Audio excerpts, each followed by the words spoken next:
मुझे विश्वास है आप सूर्य को अर्घ देना प्रारंभ करिए। अपने शरीर से मस्तिष्क से तांबे का पात्र 8 इंच की दूरी पर रखकर सूर्य नारायण को उस जल में से देखो, जो जल नीचे आप सूर्य को चढ़ा रहे हो, उस जल में से देखते हुए सूर्य को अर्घ देना प्रारंभ करिए।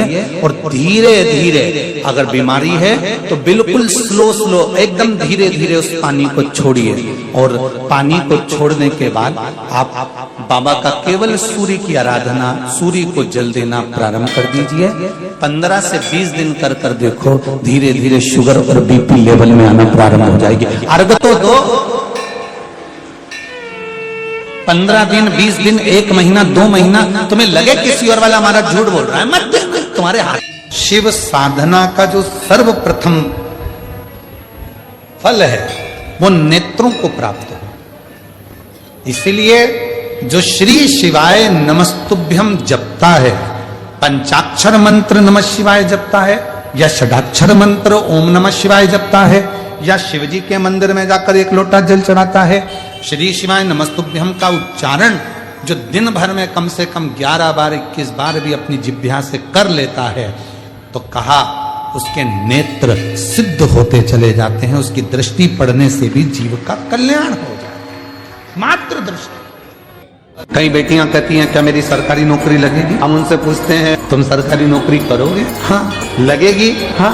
कोई उपाय? तो हम बेटियों से, बेटाओं से कहते हैं अगर सरकारी नौकरी चाहते हो, तुम कहते हो कि कोई उपाय, उसका एक ही उपाय, अपनी मेहनत को 4 गुना बढ़ाओ, रात दिन एक कर दो, परिश्रम खूब करो, और आखिरी में जिस दिन कंपटीशन एग्जाम में बैठो, बेलपत्री पर शहद लगाकर शंकर को चढ़ाकर चले जाओ, फिर वो कार्य बाबा संभाल।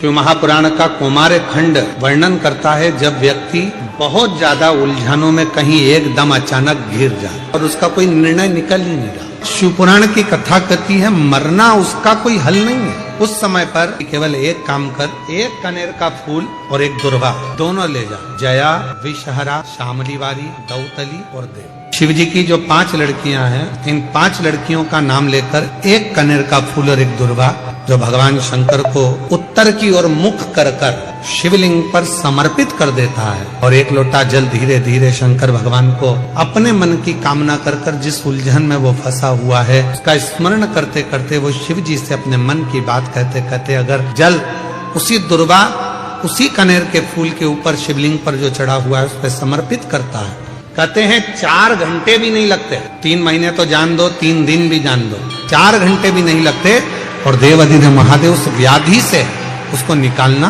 प्रारंभ कर। ये सुंदर बात है महाराज। सूर्य नारायण भगवान को जब जल चढ़ाया जाता है, को जल चढ़ाते समय, और न चांदी का, न स्टील का, न लोहे का, न प्लास्टिक का, न कांच का, न सोने का कोई बर्तन, न कांसे का, न एल्युमिनियम का,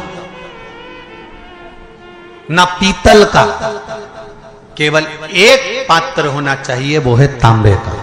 काय का पात्र होना चाहिए? तांबे का पात्र। और सूर्य नारायण भगवान को जब 8 इंच ऊपर तुम्हारा हस्त है, और जब हम सूर्य को जल चढ़ा रहे हैं, कैसे जल चढ़ाना है वो भी समझ लीजिए। अगर कोई कैंसर का मरीज है, जिसके चेस्ट में कैंसर आ गया हो, लेफ्ट में, राइट में कहीं पर कैंसर आ गया हो, या कोई गठान आ गई हो, तो महाराज आप जल चढ़ाते समय उस जल की धार को सूर्य भगवान को जब चढ़ा रहे हो तो धार आपकी गठान की ओर जाना चाहिए, जिससे सूर्य की किरण उस जल में से आपके उस स्थान पर पड़े, उस जगह पर पड़े जहां पर गठान है। महाराज आप लगातार जल तो चढ़ाना चालू करो, अच्छे अच्छे डॉक्टर फेल हो जाएंगे और कह देंगे गठन ठीक हो गया। आपका लीवर और किडनी गड़बड़ कर रहा है, आप प्रतिदिन, आपका स्वास्थ्य गड़बड़ रहता है, आप प्रतिदिन ये ज्योतिष शास्त्र के अंतर्गत, रत्न शास्त्र के अंतर्गत ये रत्न शास्त्र, ज्योतिष शास्त्र, रंग शास्त्र जो हमारे यहाँ है, रंगों के हिसाब से ये जितने रत्न होते हैं, माणिक हुआ, मोती हुआ, नीलम हुआ, मूंगा हुआ, पुखराज हुआ, ये क्यों कहते हैं ये पीला है, ये सफेद है, ये नीला है, ये लाल है, इसको शरीर में क्यों पहनाते हैं? उसका कारण होता है कि जब शरीर में पहनते हैं, सूर्य की किरण उसमें पड़ती है, हमारे शरीर पर वो कलर का इफेक्ट पड़ता है, उस कलर को शरीर पर लगता है, और शरीर पर लगता है तो हमारा शरीर धीरे धीरे, हमारी जो इंद्रियां हैं वो सही होने लगती हैं, काम सही होने, सोच आ रही, गलत दृष्टि आ रही, गलत विचार हमारे भीतर आ रहे हैं, गलत सोच हमारे भीतर आ रही है, तो एक काम करो, एक बेलपत्री लीजिए, सावधानी से समझ लेना, एक बेलपत्र लीजिए और उस बेलपत्र की ये जो दो डंडी है और एक बीच की डंडी है, इसके मध्य की जो जगह है, चैनल वाले अगर दिखा रहे होंगे तो आप लोगों के स्मरण में होगा, बीच की पत्ती और ये दो पत्ती के बीच में जो जगह होती है, इस बीच वाली जगह पर पीला चंदन पूरे तरह से उसका लेपन कर लीजिए, पूरे तरह से, पूरी चंदन से लेपन कर लो बीच की जगह को। बीच वाली पत्ती, दो पत्ती, उसके बीच की जो जगह है उसमें पीले चंदन का लेपन कर लीजिए। हफ्ते में एक बार आप करोगे, आपको दूसरे हफ्ते में मालूम पड़ जाएगा कि आपके अंदर की गलत सोच समाप्त हुई कि नहीं, गलत विचार समाप्त हुआ कि नहीं हुआ। चंदन का लेपन करिए, उस चंदन के लेपन को कर कर किसी भी शिवालय में, अगर शंकर के मंदिर नहीं जा सकते हो तो अपने घर में जो शिवलिंग हो वहां, उस शिवलिंग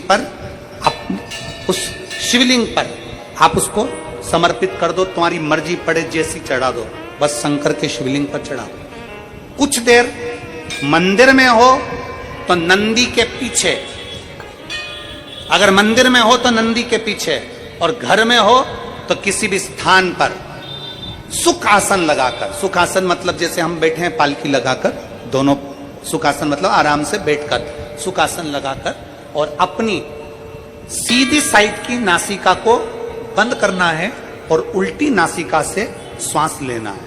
1 से 1.5 मिनट तक श्वास लेना प्रारंभ करो। अपने शरीर में एक चंद्र नाड़ी होती है, भगवान शंकर ने जब चंद्र की काया समाप्त करा था, भगवान शंकर ने जब चंद्र की काया का रोग समाप्त करा था तो चंद्र ने हाथ जोड़कर कहा था कि मेरी काया का रोग आपने समाप्त कर दिया महादेव, मेरे लिए आज्ञा करो, मैं क्या करूं। शंकर भगवान ने कहा चंद्रदेव तुम मेरे मस्तक पर धारण रहना, और संसार के जितने भी मनुष्य हैं इन मनुष्य के अंदर चंद्र नाड़ी में तुम विराजमान रहना। सुनो चंद्रदेव, जब मनुष्य गलत विचार करे, गलत सोच करे, गलत दृष्टि रखे, उस समय पर अगर तुम्हारी चंद्र नाड़ी प्रबल हो जाए तो उसकी बुद्धि में से गलत विचार समाप्त हो जाए, गलत विचार समाप्त हो। एक बेलपत्र लेना है, बीच वाली जगह में चंदन लगाकर शंकर जी को समर्पित करना है। घर हो, मंदिर हो, कम से कम 1.5 से 2 मिनट तक नासिका को बंद कर कर सीधे साइड की नासिका को बंद करना है, उल्टे साइड की नासिका से ही श्वास लेना है और छोड़ना है, फिर लेना है, फिर छोड़ना है, फिर लेना है, फिर छोड़ना है। 1.5 मिनट 2 मिनट तक आप करते रहिए। एक ही नासिका, इस नासिका को बंद ही रखना है, राइट को, लेफ्ट को खोल कर रखिए, और उसमें चंद्र नाड़ी जब हो गया, गलत विचार, गलत सोच, गलत दृष्टि, आज के जमाने में हर व्यक्ति गलत सोच को अपनी बुद्धि में भर रहा है। उसका कारण है उसकी चंद्र नाड़ी प्रबल नहीं हो पा रही है। चंद्र नाड़ी को सक्रिय करने का प्रयास करिए। श्री राम शिव महापुराण की कथा जो चल रही है, अवध में राम जी विराजमान होने वाले हैं, उसकी प्रतिष्ठा उत्सव के अवसर पर उसको अच्छे से समझ। 3 जगह स्पर्श करने का फल क्या? एक, जहां से जलाधारी से पानी बहता है, जो गणेश और कार्तिकेय का स्थान है, उधर हम दबाते हैं, स्पर्श करते हैं, एक वो स्थान। दूसरा, बीच में जो अशोक सुंदरी की जगह है वहां स्पर्श करते हैं। और तीसरा, जो गोल जलाधारी का जो भाग गोल है हम उसका स्पर्श करते हैं। ये 3 जगह अब उसको समझेंगे, 3 जगह स्पर्श का महत्व समझेंगे। डॉक्टर ने कह दिया कि तुम्हारे गर्भ में जो बच्चा है उसके हृदय में छेद है, तुम्हारे गर्भ में जो बच्चा है इसकी धड़कन नहीं आई है, तुम्हारे गर्भ में जो बच्चा है वो मानसिक विकलांग लगता है, तुम्हारे गर्भ में जो बच्चा है सोनोग्राफी करने के बाद में, अल्ट्रासाउंड करने के बाद में कोई डॉक्टर कहे कि तुम्हारा बच्चा ऐसा है, उस समय पर तुम्हें एक प्रतिक्रिया प्रारंभ करना चाहिए। शिव जी को जब जल चढ़ाने के लिए जाओ, जल चढ़ाने के बाद में जो जी चरण है जहां से पानी बहता है वहां दोनों साइड बैठकर उस चरण को कम से कम 5 से 7 बार दबाना चाहिए और दबाने के बाद उस हाथ का स्पर्श अपने उदर पर करना चाहिए और श्री शिवाय नमस्तुभ्यं या ओम नमः शिवाय या नमः शिवाय या महामृत्युंजय मंत्र का स्मरण कर लेना चाहिए। 15 दिन के बाद वापस जांच कराओ, डॉक्टर खुद कहेगा कि अब तुम्हारा बच्चा स्वस्थ है, तुम्हारे गर्भ में जो बच्चा है वो स्वस्थ है।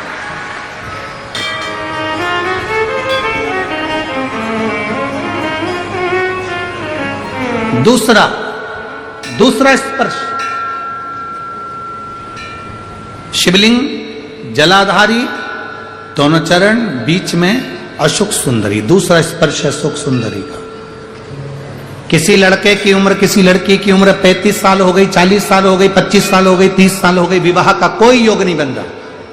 ज्योतिष आचार्यों ने कहा मंगल है, शनि है, पर ये राहु है, केतु है, सब बोल दिया। आप अपना जल चढ़ाओ महादेव को, जो लड़का लड़की है वो जल चढ़ाए, बेलपत्री का स्पर्श अशोक सुंदरी वाली जगह पर कर कर शिव जी को चढ़ाए और 2 मिनट उस अशोक सुंदरी की जगह का स्पर्श कर कर अपने मन की बात श्री शिवाय नमस्तुभ्यं कहकर या पंचाक्षर या षडाक्षर मंत्र कहकर उस स्थान का स्पर्श कर कर बाबा से विनती करें। 3 से 4 महीने में संबंध जमेगा ही, ये निश्चित है। स्पर्श उस अशोक सुंदरी वाली जगह का होना चाहिए। स्पर्श। तीसरा स्थान, शिवलिंग का तीसरा स्थान है जलाधारी, पार्वती जी की कटी, पार्वती जी का हस्त कमल, गोल भाग। हृदय रोग हो, हार्ट अटैक के लिए बोल दिया, बाईपास कराने का बोल दिया, छल्ला डालने का बोल दिया, कोई पाइप डालने का बोल दिया, कोई एक्सीडेंट का योग बन गया, कोई ऐसा योग बन गया, कोई व्यक्ति मंदिर तक भी नहीं पहुंच रहा है, आप अगर जल चढ़ाकर उस व्यक्ति का नाम स्मरण, गोत्र स्मरण कर कर इस गोल भाग पर अगर अपने हाथ का स्पर्श करेंगे, उसको दबाएंगे और दबाकर बाबा से श्री शिवाय नमस्तुभ्यं कहकर अपने मन की बात कहेंगे, आपको लगभग 1 से 2 घंटे में जवाब मिलेगा कि वो व्यक्ति अब ठीक होना प्रारंभ हुआ। ये 3 स्थान है, 3 स्थान। गीता में एक ही अंतर आता है। एक दिन चिता ने चिंता से कहा कि तू भी जलाती है और मैं भी जलाती हूं। चिता चिंता से कह रही है कि तू भी जलाती है और मैं भी जलाती हूं, तू जीते जी जलाती है और मैं मरने के बाद जलाती हूं। चिंता मनुष्य को जीते जी जलाती रहती है, जीते जी जला जला और चिता जब प्राण चले गए, केवल शरीर बचा है, केवल शरीर।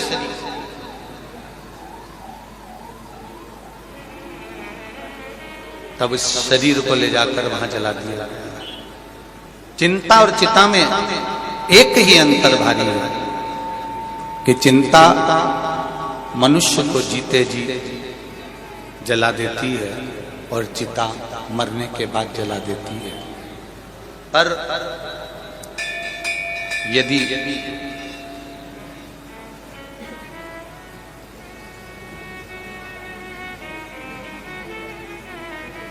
चिता ने कहा चिंता से कि मैं अंत में जलाती हूं और तू मनुष्य को दिन प्रतिदिन रोज जलाती है, तुझ में और मुझ में कोई अंतर है?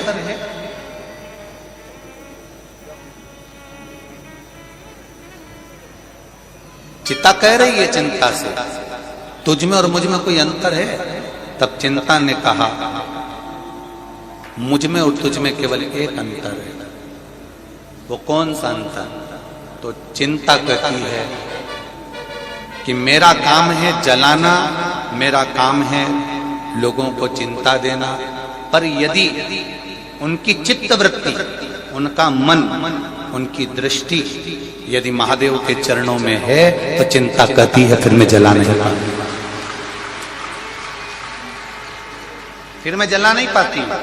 अगर चित्तवृत्ति, चिंतन, मनन, बुद्धि, चित्त हमारा देवादिदेव महादेव के चरणों में पड़ा हुआ है, भगवान शिव के चरणों में पड़ा हुआ है, तो फिर इतनी सामर्थ्यता चिंता की भी नहीं है कि वो आपको भक्षण कर जाए या आपको जला जाए। एक पिता के 2 पुत्र थे। देखिए शिव करुणा सागर कैसा है, शिव दया सागर कैसा है। एक पिता के 2 पुत्र थे, दोनों पुत्र बड़े हो गए और बड़े होकर एक पुत्र ने कहा, पिताजी मुझे तुम्हारे साथ में नहीं रहना, अब आप मुझे मेरा हिस्सा दे दीजिए और मैं ये गांव छोड़कर शहर में जाना चाहता हूं। शिव पुराण का ये प्रसंग बड़ा सुंदर प्रसंग है। पिताजी ने समझाया बेटे को कि तू मान जा, पर मानता नहीं, और बेटा नहीं माना। आखिरी में जायदाद का हिस्सा करा गया। पिताजी ने 3 हिस्से प्रॉपर्टी के कर दिए, धन के कर दिए, जमीन के कर दिए। एक बड़े बेटे को दे दिया, छोटे बेटे को दे दिया, एक हिस्सा खुद का रखा। समय बीता, बेटा अपना हिस्सा लेकर चला गया, शहर में गया और जाते ही उसके 3 मित्र बन गए। पहला मित्र बना उसका ताली मित्र, दूसरा मित्र बना उसका थाली मित्र, और तीसरा मित्र बना उसका प्याली मित्र। कि जब हम बहुत उन्नति की सीढ़ी पर चढ़ते हैं, बहुत वैभव की ओर बढ़ते हैं, तरक्की करते हैं, तो 3 मित्र हमारे जरूर सामने आते हैं। पहला होता है ताली मित्र, जो आपकी प्रशंसा कर कर आपको कहीं ना कहीं नुकसान देने का प्रयास करेगा, वो होता है ताली मित्र। दूसरे नंबर पर होता है थाली मित्र, जो आपको होटल तक लेकर जाएगा, अपने पैसे से तुमको खिलाएगा, अपना पैसे से तुमको लत लगाएगा भोजन की, होटल की, और होटल के भोजन की लत लगाकर फिर तुम्हारे पैसे से वो खुद खाए, उसको कहते हैं थाली मित्र। और तीसरे नंबर पर है प्याली मित्र। आपको पीना याद नहीं है, पर वो अपने पैसे से तुम्हें मय खाने में ले जाकर कहीं ना कहीं गलत दुकान पर ले जाकर आपको पीने की आदत डलवाएगा। इसलिए शिव पुराण की कथा कहती है 3 मित्रों से बचने का प्रयास करना। पहला ताली मित्र, दूसरे नंबर पर बोलते जाओ जम के थाली मित्र, और तीसरे नंबर पर प्याली। ये 3 मित्र बर्बादी की ओर लेकर जाए। जब पिता ने हिस्सा दे दिया और हिस्सा प्राप्त होने के बाद बेटा शहर में चला गया। बेटा शहर में गया, शहर में जाकर उसके 3 मित्र बन गए, जिन्होंने उसका धन देखा, वैभव देखा, पैसा देखा, खूब सारा धन देखकर 3 मित्र बने। और वो तीनों मित्रों ने साथ में रहना प्रारंभ करा, और रहते रहते रहते रहते एक दिन उसको बर्बादी के सिरे पर लाकर छोड़ दिया। बर्बादी के सिरे। मेरी जीजियों, मेरे जीजाओं, मेरी बेटियों, बेटाओं, मेरे बुजुर्ग माँ बाप, एक बात का स्मरण अपनी जिंदगी में रखना, पिलाने वाले बहुत मिलेंगे पर संभालने वाला नहीं मिलेगा।